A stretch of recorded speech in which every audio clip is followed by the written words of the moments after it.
All right.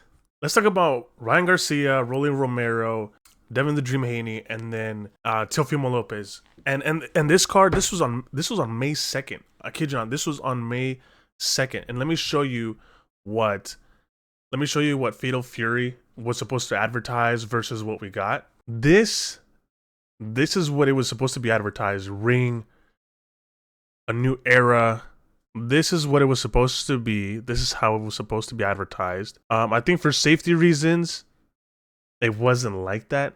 I felt like they could have had like a smaller fence for people to like see, have like the judges in the middle, stuff like that. I don't think they planned this through when they were saying, let's do a boxing match in Times Square. And this is what people had in mind. Yeah, this is literally what people had in mind about it. And look at this. Look at this. People already trying to break in. I feel like this is why people did. I feel like this is why they didn't want to do it the way it was promoted to be, because situations like this, yeah, pretty much this is the way it was supposed to be. But for safety reasons, I guess they falsely advertised the way. I wonder if people can actually sue because they falsely advertised this, and then I'm gonna show you what we actually got out of the whole entire event. It was literally this. This is what we got, and it was caged off. Like, you would need a camera crew there. You would need safety. You would need, bodyguards. You can't just have a whole bunch of people there and then like have them just box. You know what I'm saying? Like, if you're hosting a high end event, like high profile, boxers, you can't just like. This is what I don't get. Turki Alasheik, biggest fraud. This is his first fail weekend. Like, this is his first failed weekend, and I think this is how people were watching it. This is literally how people were watching it. They were standing outside and watching the whole fight like this. If this is how people wanted to see the fight, hella boring. You know what I'm saying? Like, who wants to see the fight like this? You want to be there watching the fight. Boring. People wasted their time. I feel bad for the people who actually were waiting outside and watching the whole entire fight, but that was not it. That was definitely not the fight we wanted to see. This boxing event didn't feel like a boxing event, and I will. It just felt like rich people were just there, people with high profile people with money that were in the VIP section, and that was pretty much it. Maybe one or two family members or stuff like that was fans, but there wasn't really hype behind it. There was no, like, the atmosphere didn't feel like a boxing event. Even Ryan Garcia stated that there was no crowd. There was no, in Vegas or in the Barclays, you have the whole crowd, one little punch and everybody goes wild, or two little punches and everybody goes wild.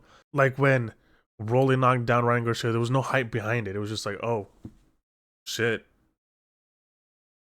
Damn. That's literally what it was. It was so dull, so mono. It was a horrible event. Like, there was no crowd, and if there was a crowd, there were 2 blocks away. Like, this didn't really help out the situation with Turki Alasheik. Sure, you can put the best fights together, but if nobody shows up, like, how is this gonna be a free fight? This literally was a free fight. This was streamed. I did not pay for this fight at all whatsoever. And I'm glad I didn't. For those of you who pay like $60, damn, y'all got robbed.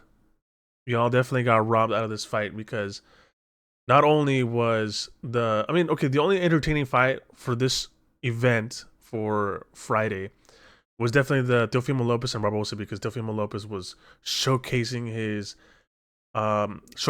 defense, his counter punching. Sure, there wasn't really a much power behind the punches at all whatsoever. Like, this is gonna be the whole entire fight for Teofimo Lopez and Barboza. Like, you can see like the defense on this. Look at that, boom, boom, boom, ready, counter punching. Barboza couldn't land one. Maybe when Barboza landed one, Teofimo landed another. Like, it was just an amazing fight, like amazing showcase from Teofimo Lopez. Look at that.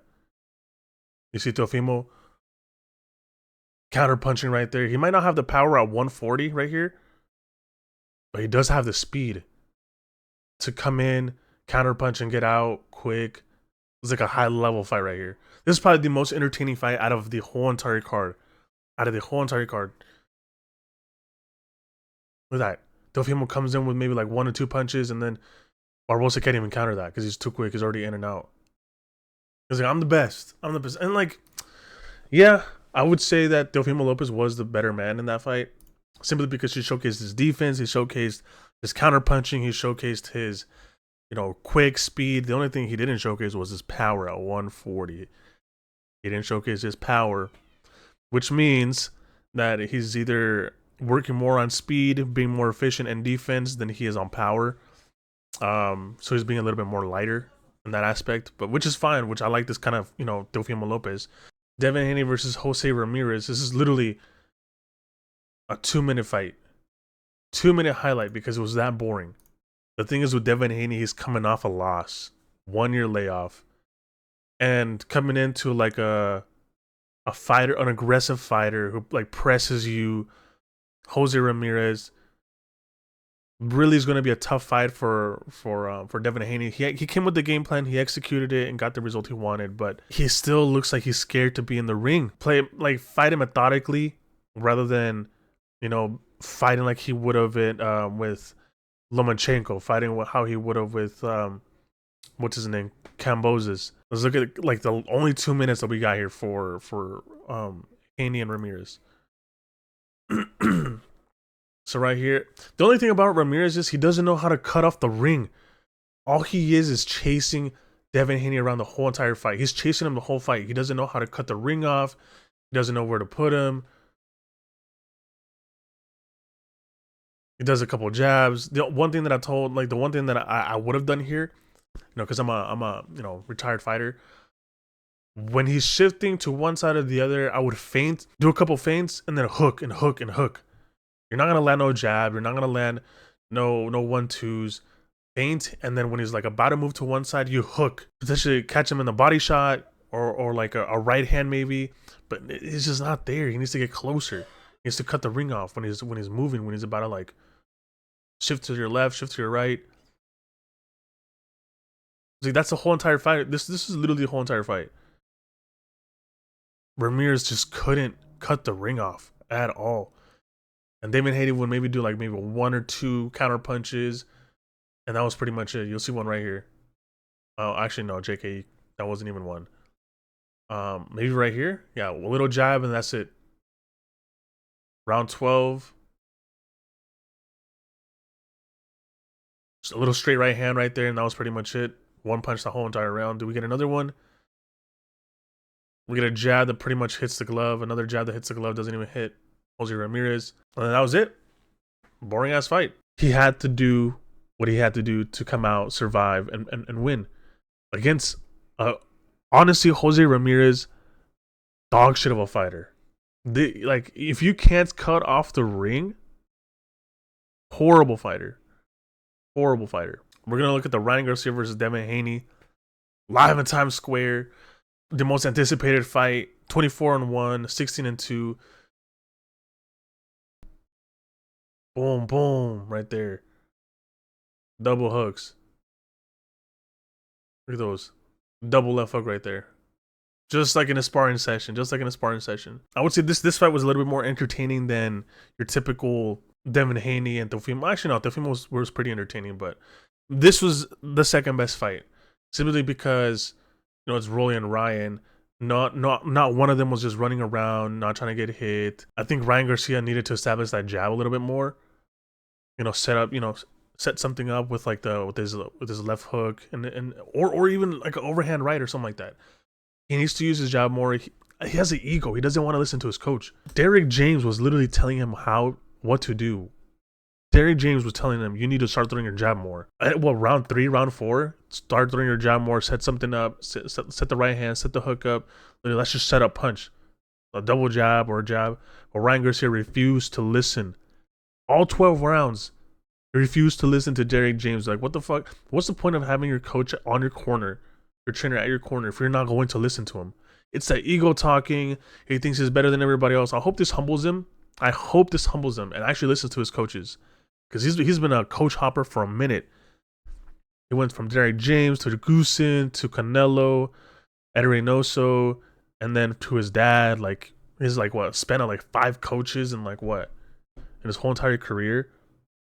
27 fights. Like, come on, man. And doesn't stick with one. This guy, like, mentally is not there. Mentally, he's overhyped. Like, put up against like top elite fighters, he's going to fold. And I do think he took Austrian because this is not the same Ryan Garcia that we saw against Devin Haney. But then again, Devin Haney was standing there. He wasn't moving around with Ryan Garcia. So that Devin Haney that we saw against Ryan Garcia is not the same one we saw here against Jose Ramirez. Ryan Garcia would have gotten outboxed by Devin Haney. Obviously, he had a 1-year layoff, but if he would have stuck with the plan that the coach was telling him to do, he would have actually won. Bad decision, regardless of the knockdown. That body shot hurt Ryan real good right there. But that's gonna be it for Friday, right? For Friday, Turki Alasheik put a horrible. I mean, it was a good card, but the venue was ass. The venue did not feel like a boxing venue. It was boring. There was no crowd. There was no hype behind, every punch. It's a horrible fight put together. The thing is you want to captivate the audience. You want the audience to feel like people at home who are not there specifically, you want them to feel like they're there. You know what I'm saying? You want them to feel like they're in the fight. Not just like some boring ass fight. This is literally a fight you would have in the background. This is a fight.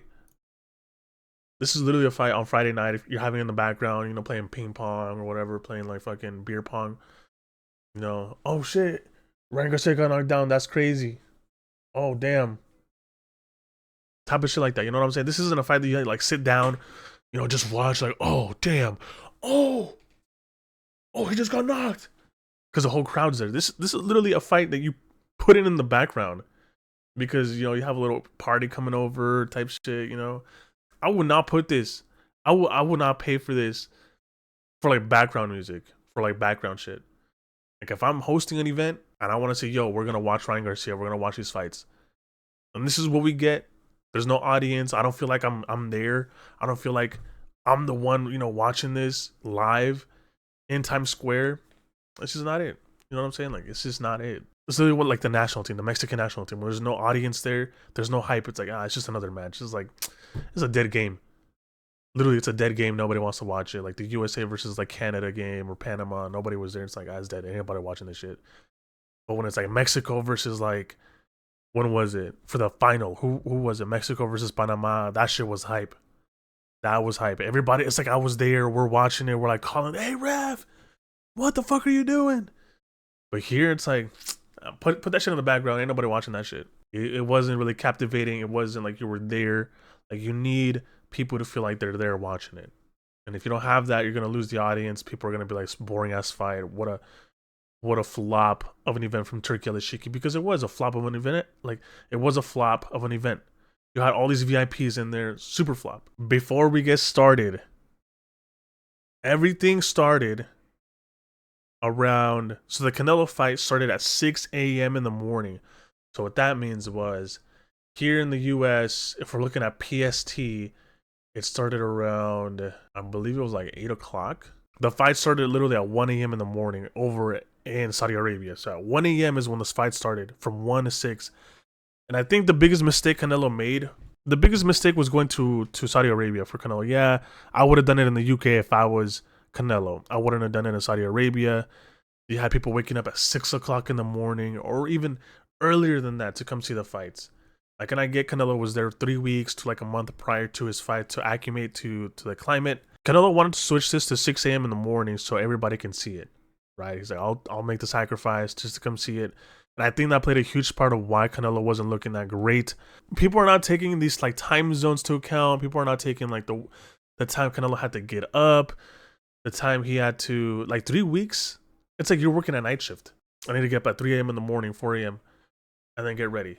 Like you're tired as hell. Your day has just started. Pretty much your day just started. Fighting 6 a.m. in the morning, that's a huge difference to like making 3 weeks. Huge difference. Especially with like the climate, the Saudi Arabia time zone, and the fact that he made it at 6 a.m. in the morning so everybody can see it. He sacrificed himself for everybody to enjoy at the time that normally fights would be. So I feel like we're not giving Canelo the credit that he deserves. It's a different time zone. Imagine fighting in a different time zone. I want to understand these casuals to understand, waking up hella early, fighting 2 hours. Like, man, I'm awake. Get your coffee in. All right, cool. Like I'm half awake. Whatever. Like he's up since like what 2 a.m. in the morning. Getting stuff ready. Not like you're waking up at like 6 a.m. You fight around 8. You're already good to go. You had your day going. Kind of like played into effect in this match, and you're gonna see it because he just looked out of it. Like Canelo looked bored, looked tired. Like he just didn't look there. Like mentally, he just didn't look there. but he got the job done, and that's what matters. Like he delivered. 34 and 32. People think William Schole's like young. He's not that young. He's only 2 years younger. 166, 5'7" and 5'11 and a half. Another Devin Haney, but like Canelo actually knew how to cut the ring off this time. And when he did land, it was gonna be those hooks. Like when Canelo cuts the ring off, before he shifts, throws a hook. That right hand landed at the end, pretty much. Running around. Hit the body right there. This guy, William Skole, always complained that it was below the belt, below the belt. Bro, always complained. Clean shot.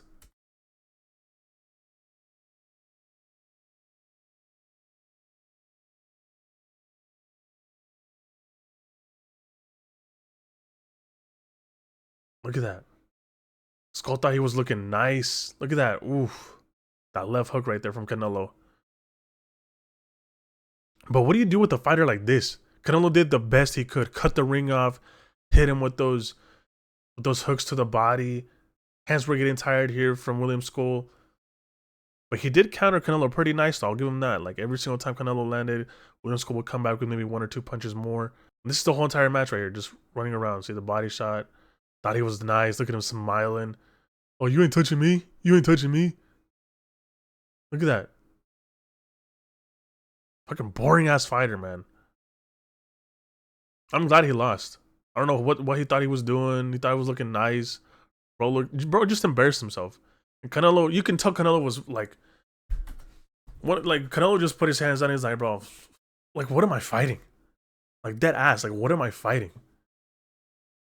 There was like a point in time where Canelo just like stopped chasing him around. He was like, bro, what the fuck am I doing? Like why am I fighting this fight? Like, gosh, can it just end? Like it's just so frustrating to fight somebody who just runs around the ring, doesn't throw a single punch the whole round, and maybe throws one and it lands on the glove, and that's it. And I bet you he thought he won that fight too. Brought his kid into the ring, waiting for the, coronation. Doesn't speak an ounce of English, so he doesn't even know what the scorecards were. So I think 2 of the refs put it hella close. 2 of the refs put it hella close. And guess who won the fight? Canelo won the fight. Like, look at this. Empty as hell. Open seats right here. Open seats at the very back. Open seats right here as well. Open seats in the middle. There's a lot of open seats. There's nothing there.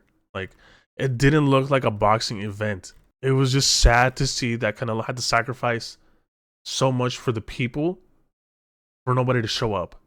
And I think this is going to be the last time Canelo ever fights in Saudi Arabia, in my opinion. Like, it's just like, nah. If we're not doing Saudi Arabia, we're doing the UK. If they do in the UK, amazing. But unfortunately, they did him in Saudi Arabia, to be honest. And that was like biggest disappointment. There was no crowd, nobody was there. I'm the face of boxing came to Saudi Arabia for nobody to show up. Like, not even a sold out arena.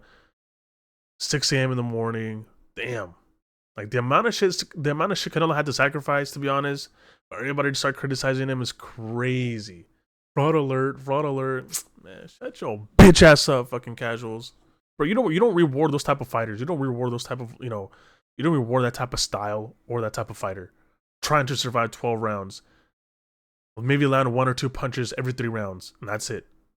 Canelo had the best of him. He knew how to cut the ring off. He did the best he could. If Jose Ramirez would have done the exact same thing to Devin Haney would have lost, because it was literally the exact same style as William Skole. That's pretty much it. If Jose Ramirez was a little bit smarter, had better IQ, and knew how to cut the ring off, he would have won. He would have beat Devin Haney. But bro was just chasing him around, couldn't even throw one jab, couldn't even throw hooks. Literally just chasing him around, that's it. I can't do anything. Bums. But that's it. We got Inoue fighting today. Today is Sunday. We're going to see if that's another flop, but I don't think it is. So, Riyadh season. Horrible events. Horrible events. Never again. Do some shit like this again. And then promote what you're going to deliver. Don't falsely advertise what Times Square would look like if you guys did it there and then not deliver what you guys promised you guys would deliver. So, with that being said, make sure to hit the like button, subscribe if you guys want to see more, and I'll see you guys next time.